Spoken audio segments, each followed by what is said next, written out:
Hi Jackie, sagutin ko po yung question mo. Andito po kami sa Dubai, located po kami sa Dubai.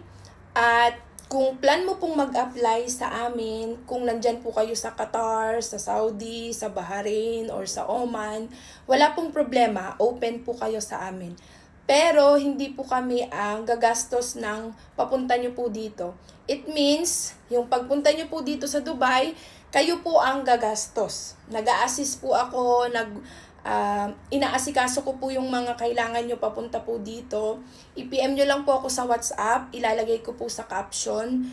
Usually, sa mga gusto pong mag-message sa akin, nasa WhatsApp po. Sa WhatsApp nyo po ako always update.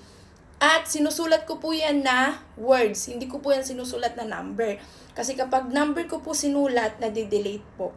So sa mga gusto po at sa amin gustong mag-apply, wala pong problema as long as na gastos nyo po papunta dito sa Dubai. Hindi po talaga yan sinasagot namin.